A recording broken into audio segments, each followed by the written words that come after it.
How's it going, YouTube? Today we're going to be taking a look at the new Transformers Studio Series 86 Blurr. This is one of the newest figures from the Studio Series line, where they've actually gone back to the original 1986 Transformers the movie. And this line so far is great. I've got all of them but one figure from the Studio Series 86 line so far, and I am absolutely pleased, absolutely in love with this line. Coming around to the side, we got this really cool artwork from the front of Blurr in a running pose. On here, got a little cutout that says 86. Now on the back, you have images of the product itself in robot mode and vehicle mode, brandishing his two accessories. This also comes with a backdrop due to it being a Studio Series, and the backdrop included is the Battle of Autobot City. It's a pretty cool piece of art. It's just kind of one of the spires from Autobot City, and some explosion detail in the back. So that's about it for the packaging. We're going to go ahead and move on to the actual figure himself, and this is really cool representation of Blurr in his vehicle mode. Very G1 accurate. I don't remember if he actually ever transformed in the 86 movie. But anyway, this is a really cool figure. It's a bit strange because it almost feels like it's heavily retooled from the Titans Return figure, but I can assure you that it is not. There's a lot of difference here, a lot of changes, and it doesn't share any of the same molding or tooling as that figure. They do have this little piece here they just didn't paint there. I don't know why it wasn't painted. I think maybe that's that plastic that they use that's, they don't like to paint that. Anyway, it's pretty cool. Looks fairly clean from the bottom. You basically just see his knee spikes and his feet. Everything else is just the bottom of his vehicle mode. From the top, it looks really nice. You can't really fit anything in the seat unless you have a really small little person or something. And then this detailing behind this window is really cool. It's picked out in white paint as well. Got a small Autobot insignia here, some blue paint here. The paint match is fantastic on this as well. This paint looks like this plastic. And this paint here looks like this plastic. It's really nice. He doesn't have any wheels on the bottom, so you can't roll. That is a bit of a downgrade from the Titans Return version. But I can see why they wouldn't want to put wheels under here, because this vehicle wouldn't have wheels.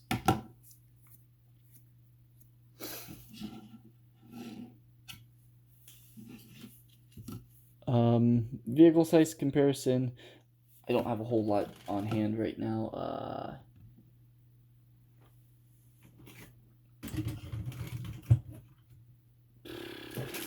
Here he is with the Titans Return Scourge.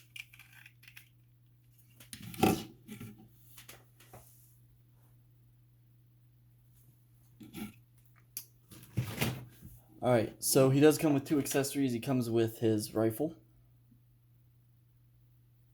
Pretty cool. It's just white plastic, but doesn't have a whole lot of hollow space. It's very well detailed. And then this piece, which is a little repair torch, welding torch, which he used to repair Autobot City in one of the scenes in the movie. It's pretty cool. These do store in vehicle mode. It's not the most ideal storage, but these slots here on the gun we'll go over this tab here underneath the front. And then these 2 tabs on this piece will go into these 2 slots here and here. And this will be pointing backwards like that. So that's how those store. So he has like the gun sticking out the front. Doesn't look great, but it's weapon storage. And it's kind of useful in vehicle mode, I guess. He could, you know, attack from vehicle mode.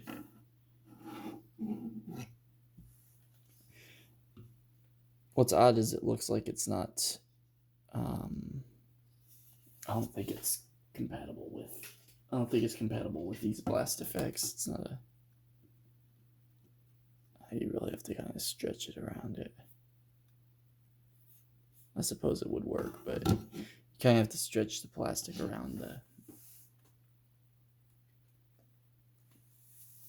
Pretty cool, though. Transformations, very similar to the Titan's Return, but with like a few extra steps. So basically, first you want to go ahead and pull the sides away. And it kind of... There's a hinge that kind of goes under this panel, so kind of want to pull. And then it tabs in here, here, and I want to say there's a, yeah, there. So there's 3 tabs here, 3 slots on his arm. Go ahead and pull the other. Sorry about that.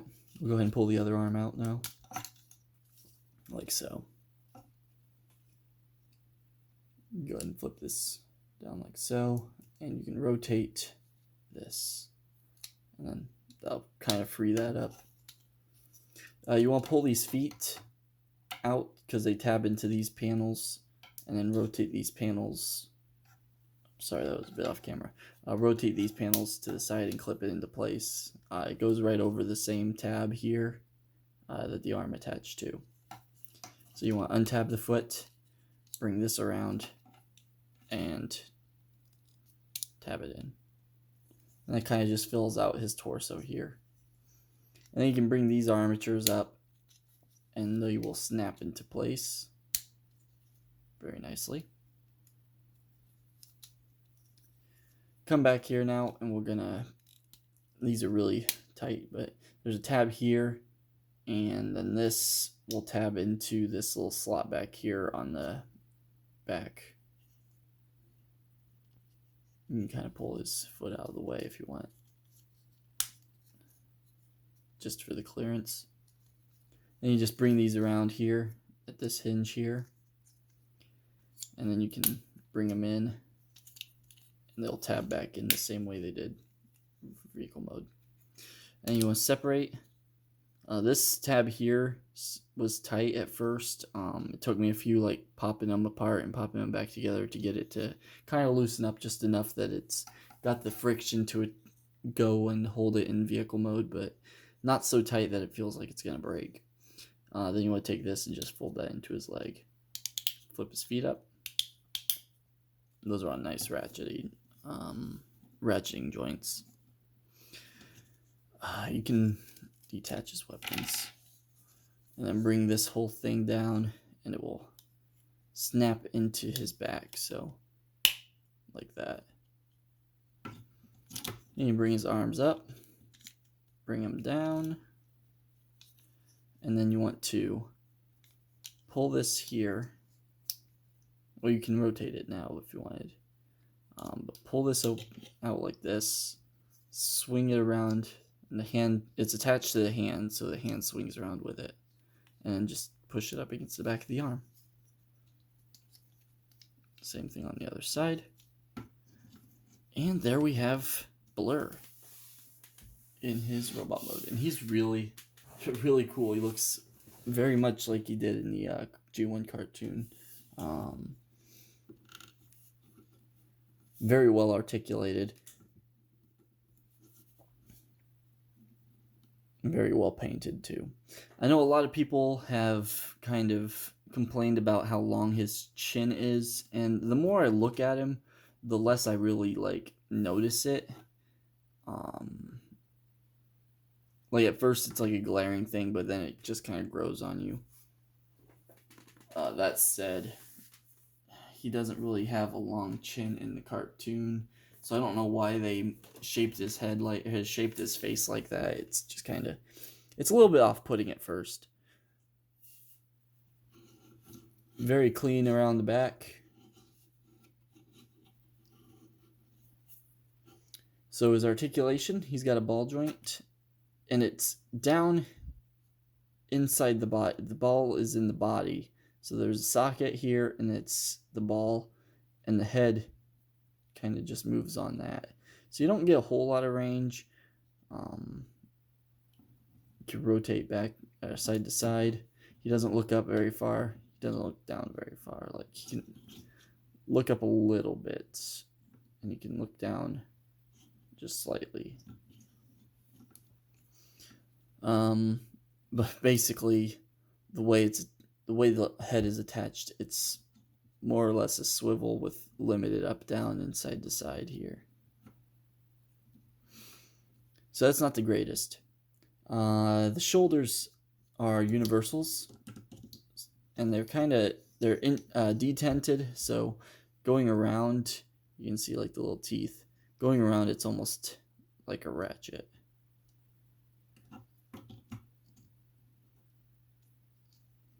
And it comes out on a hinge that far.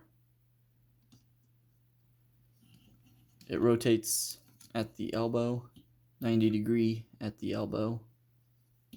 And then the wrist only rotates with this and only this way. So it only rotates outward. And this whole piece comes with it. So it's not very useful. He does have a waist rotation here. It's kind of set back kind of far, so it looks awkward when you rotate it more than just a small degree. He has his his hips are universals out that far, so you can do the full split forward all the way, back a little bit before it starts banging into things, and then but it will go all the way back. He has a thigh rotation built around the universal, and then he has 90 degrees of knee bend, this joint here. Really nice. And then his feet, he has ankles, rockers, and pivot up. So you can kind of have him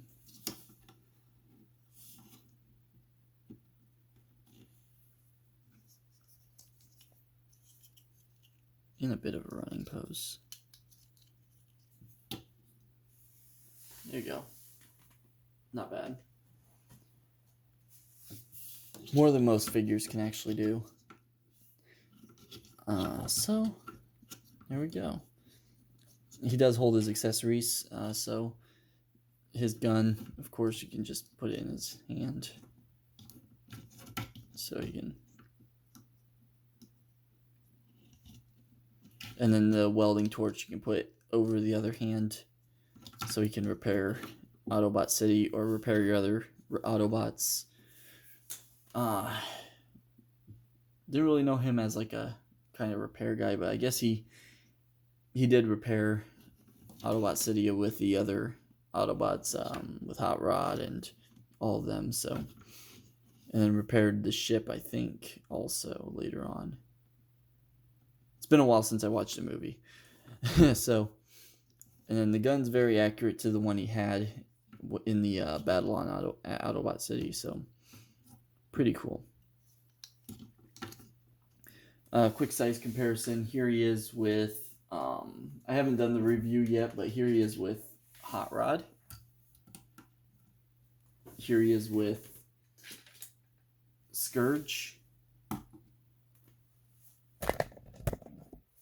And here he is with Grimlock.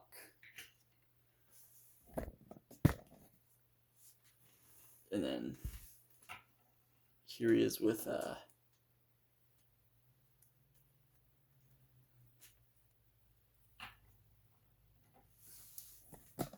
There he is with Dab Wheelie. That's so 2015. So anyway, this has been my review of Transformers Studio Series 86 Blurr. Oh man, this thing is... He's good.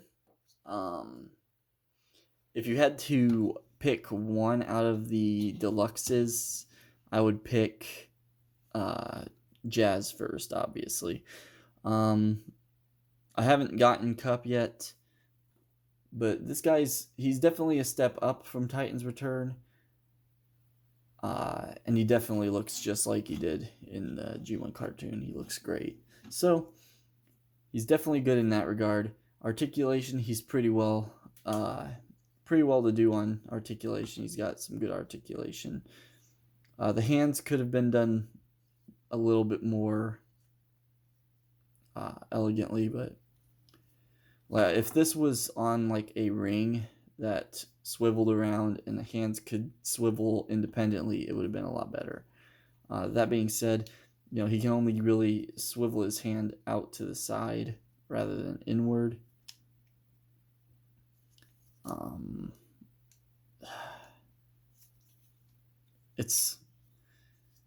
And then it takes this whole chunk of plastic with it, so he's not perfect, but he is really good.